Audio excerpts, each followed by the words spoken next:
Hello, everyone. Thank you, first of all, for being here. My name is Sara Emilia Bernat. I would like to welcome you for the next panel.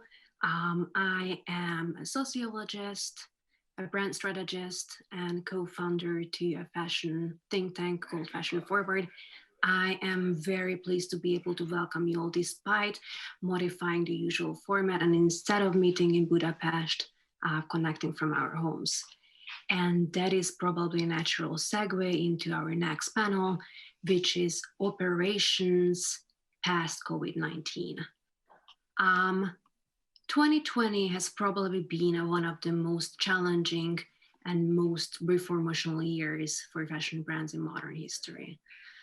Everything we believed to serve as foundation has crumbled, and the new rules have emerged with the speed of wildfire. Today, we will have 5 speakers tackling these effects from very, very different perspectives.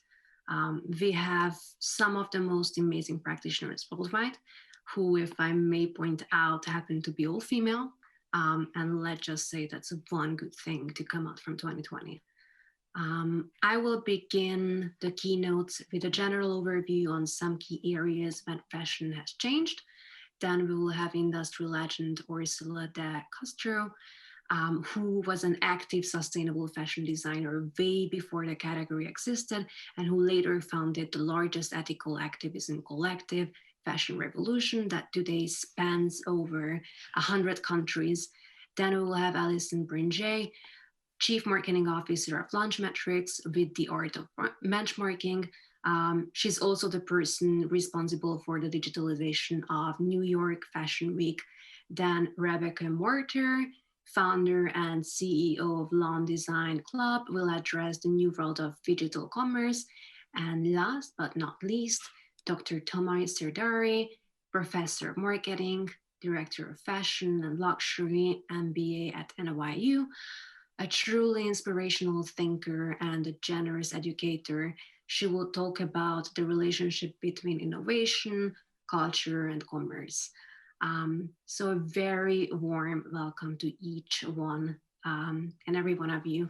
If you have any questions, thoughts, or remarks, please use the chat box and we would love to hear from you. So without further ado, let's dive in. All right. So, all right. As I said, my name is Sara Emilia Bernat. I primarily work as a brand strategist, sociologist, and cultural facilitator. And I have been researching fashion and luxury as part of my doctoral degree for about the last half of the decade. Today, I'm going to outline some effects that the corona has left on the industry related to social, cultural, and psychological consumer needs, and effectively tie those insights back into brand expression. So in short, we will see how the last 10 months have impacted the industry and what are the major changes that we can expect to come out of it, understanding how to go on and about it. All right, so one thing that I cannot emphasize enough is that in the day-to-day operations, brands tend to behave in a very reactive manner. What does that mean? Whoever has been in a role that comes with responsibility knows that things don't tend to run smoothly, that there are always problems to solve, trends to keep up with, new opportunities to tackle, like-minded people to connect with. We live in a system and we function in a system that is highly reactive. So if you don't respond fast enough, somebody else will, and you lose momentum and essentially you're out. So what happened over the last 10 months is that with the arrival of Corona, this reactive system has largely slowed down, initiatives were cut back, and connectivity dramatically decreased. Um, all of the remaining activities mattered more than ever, and from a reactive economy, we have shifted into a largely proactive one. Um, we began to investigate our environment, consumer and market needs more carefully and deeply than before, as well as our already existing traditions more. And what we found is that some already existing customs have no longer cut it. Fair enough, we have already had these keystones on our radar for a while, but in lack of time, brands have followed peers, mimicked them, rather than evaluated those customs and opportunities and had specifically tailored them onto their universe. So this proactive approach allowed us to reassess what status quo really meant. Today, I'm going to outline 4 major areas where systematic change began. I will commence by tracing the existing traditions, then the long-standing conundrums attached to those. Then we will look at them step by step, bringing specific brand solutions into light. And finally, how these companies revolutionize those very concepts. The 4 areas that I wish to highlight today are the following: sustainability, the fashion calendar and its event structure, the meaning of community, and retail strategies. So let's rewind about 10 years ago. Sustainable fashion was pretty much pre-Instagram Birkenstocks with white socks, and for the most part, the whole genre screamed personal sacrifice.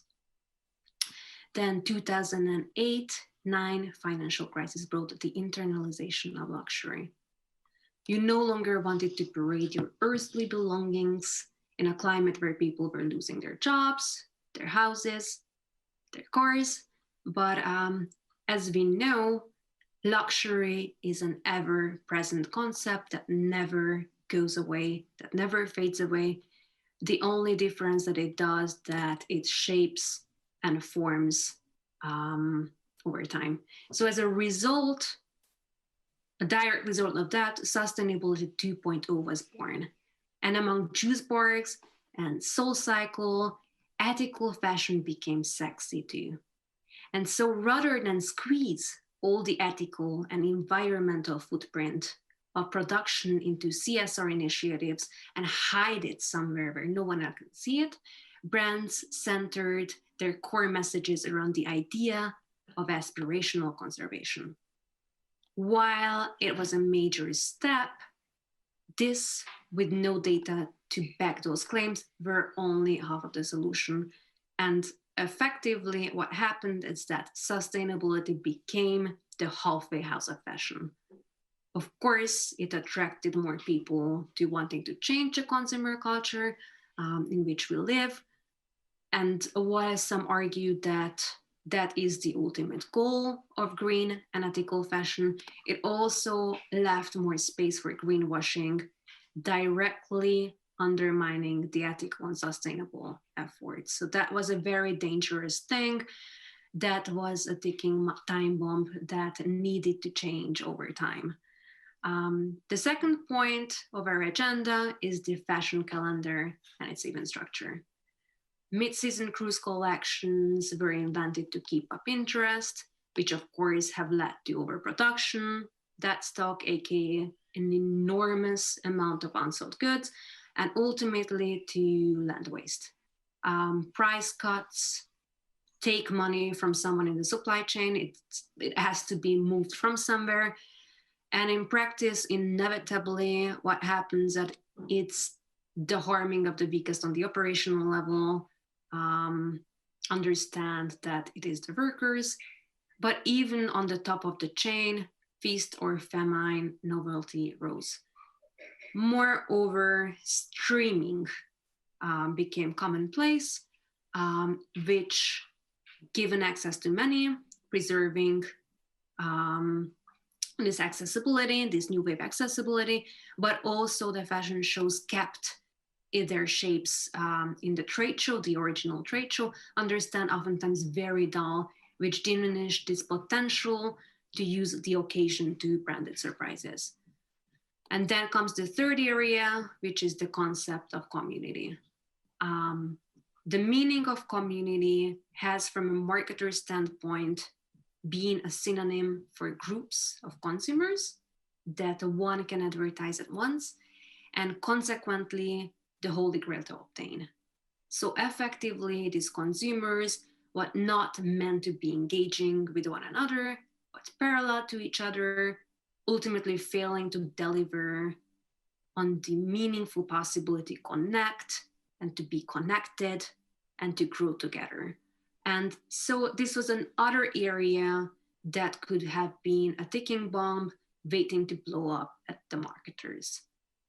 And then saturated marketplace, switching economy, as well as the rise of e-commerce have led to a long struggle of retail. And while certainly still important, it still plays an important role, marketers have been attempting to revolutionize the concept altogether. And the pandemic has further led consumers to the web over brick and mortar, and or the strategic combination of the two. We will see some examples for that. So our first point is sustainability, precisely sustainability 3.0. To reiterate, throughout the last decade, we have experienced the sector to go from sacrifice to storytelling. This was a huge step, nevertheless, far from being enough. I have spent the last 2 years interviewing sustainable fashion consumers as part of my doctoral research. And when asked what would be the single thing that they would change in a brand behavior, the answer was unanimously more data, more tangibles. In a marketplace where increasingly more brands claim to be ethical, these aspirational images are really no longer satisfactional. They're not enough to compete, nor are they enough from a moral standpoint. One brand that is highly successful in doing that is Arcade, whose receipts now are going to be include the environmental footprint of each garment, as well as that information needs for shoppers.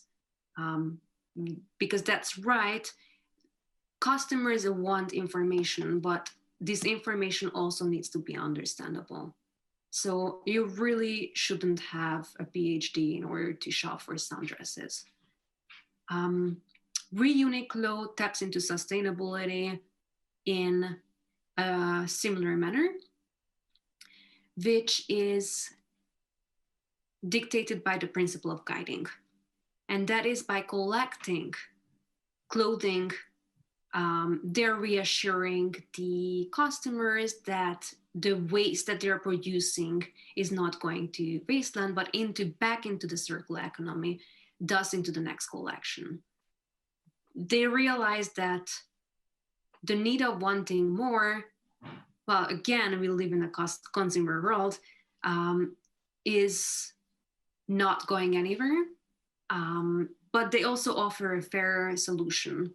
And more importantly, what they do is, rather than create a sense of guilt for consumers, they provide a step-by-step approach to create a solution and to guide them. And finally, you may say now that this is great, but it involves certain resources your brand does not currently have. So look no further than Rent the Runway and ThreadUp collaboration. Previously rented designer clothing and accessories would be exclusively available for purchase via the ThreadUp commercially side. And one essential point in this example is the ability to meaningfully collaborate outside the marketing gimmick and outside the marketing communications. It is the ability to find partners with whom you can complete each other, with whom you can create the data sets and the guidance that needs to be done in order to serve consumers properly. The major takeaway here is dare to be more transparent and to provide steps of guidance again. Storytelling is still very important because the brands that we essentially surround ourselves with are the extension of ourselves, which means that we craft and we maintain our identities by attaching ourselves to the images that brands are projecting, and that is not going to go anywhere. But that said, sustainable literacy is growing, and brand professionals must cater to those with facts and with numbers.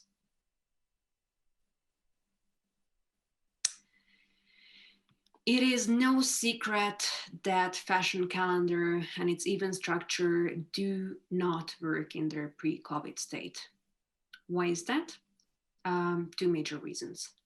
First, they promote an addictive, never-ending cycle that is in contradiction with current culture and business aims.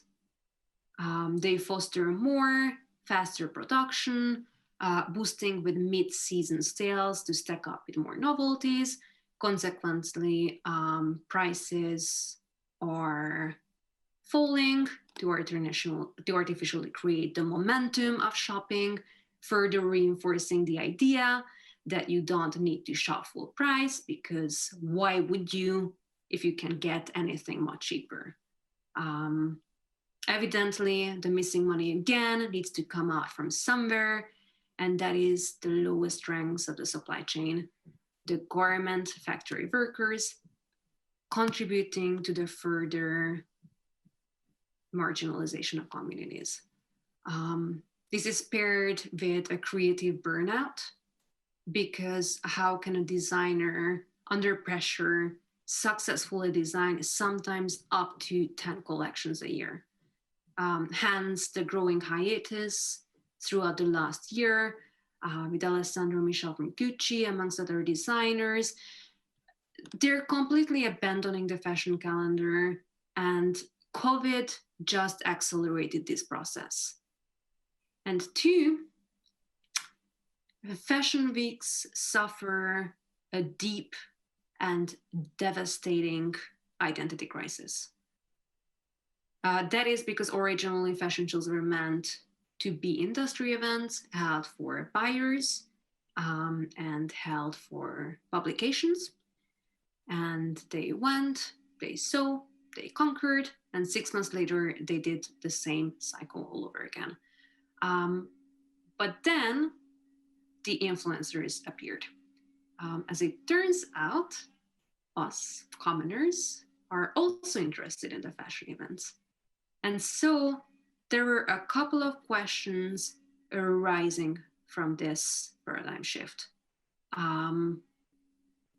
Who are the fashion shows at the first place?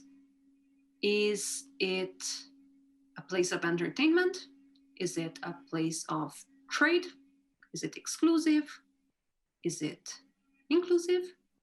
And brands really have different approaches to answer this in a way that the answer suits their very own DNA and unique sets of consumers and strategies. So Loewe, for example, opted for a smart surprise and delight set that can be enjoyed for private consumers as well as buyers, let alone for media stories. It embraces exclusivity, very intimate moments, crafted experiences, and that's one way to do that. We also have Roger Vivier, who chose a pop-up culture blow-up series on Instagram featuring legendary actress Isabelle Huppert. So that's a very different approach again. And then we also have High Snobiety, who essentially held an online festival accessible to all. It is called Not in Paris, featuring fashion brands as well as artists and other creators.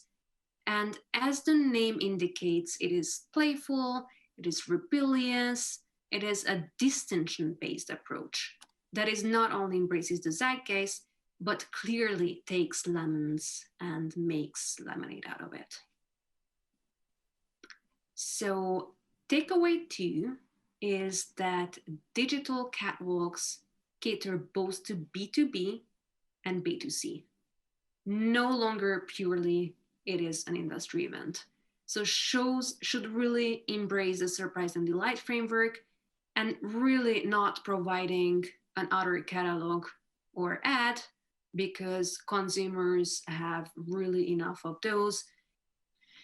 And there are more creative way to serve them as well as buyers at the same time. Brands who will be successful in this new era will combine thoughtful design and facilitate personal connections.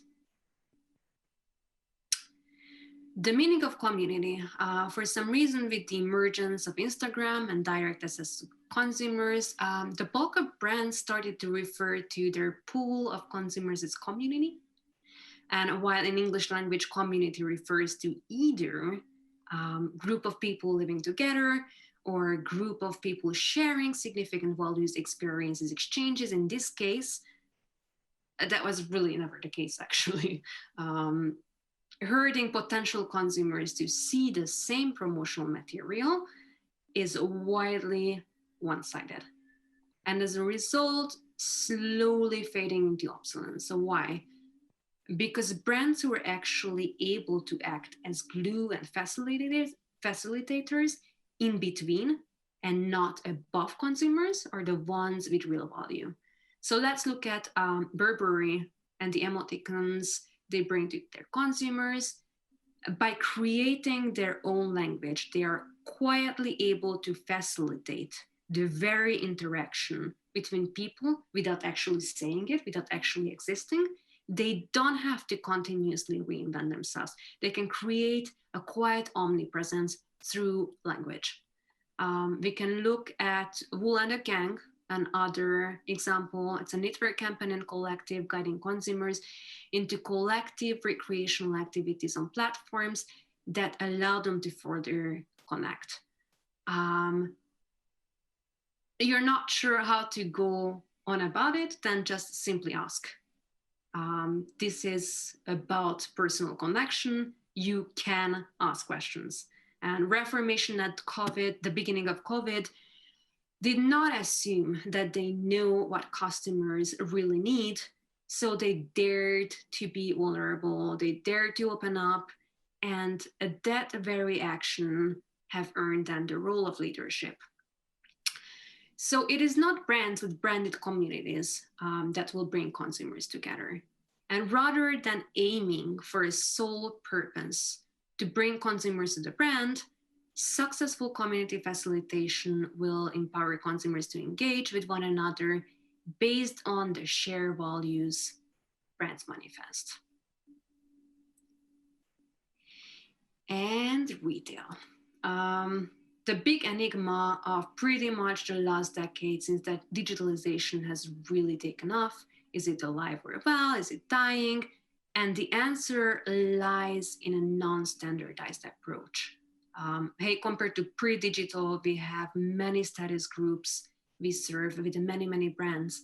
The era of universal frameworks are gone, and that is great news for many, terrible for others. But what is your overall strategy? What you want to achieve? How brick and mortar can help you capture that is very different depending on what you want to get out of it.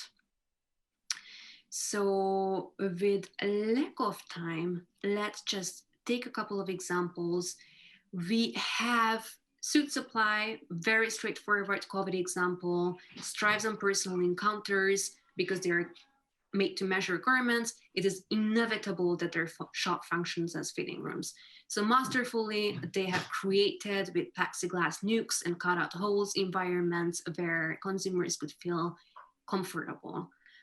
We have Boyd, who listened to consumers who wanted to have close to the home, suburban, very localized approach rather than the flagship store approach before. We have Balmain, who brought the digital Paris showroom space into our phones. Of course, I did not say digital products because the idea here centers on the very environment and the escapade of it. You can actually enter the digital version of the Paris headquarters and experience what it must be to be like there. Black & Carnaby featured 50 diverse businesses in fashion, art, photography, and literature, becoming the center point to communal experience and new encounters. This initiative strives on the importance of the fact that while everybody can go online, not everybody can create those connections and curatorships, and they're irreplaceable. So the key insight here is that the nature of retail will diversify. There won't be one single solution for successful retails. Instead, brands need to understand the unique psyche and behavior their consumers and communities need the most. And that has been largely neglected. So we have observed and explored 4 major areas in the fashion system that were up to reformation for a long, long time. But this metamorphosis has been dragging on until the global pandemic hugely accelerated it. Other than breaking away from the status quo, what connects these areas is the fact that their path could have been assessed much earlier if the study of culture, society, and human psyche wouldn't have been considered to be a luxury on an afterthought.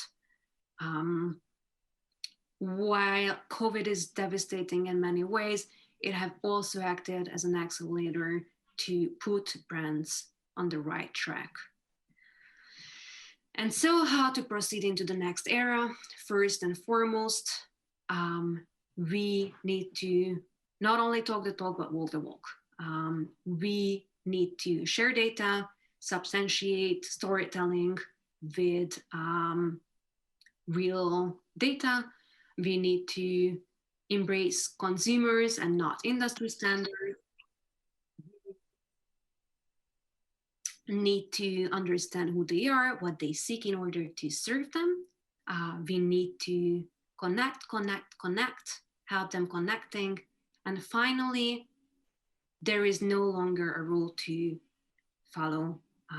We need to re-evaluate what our strategies are and think outside the box. Thank you very much.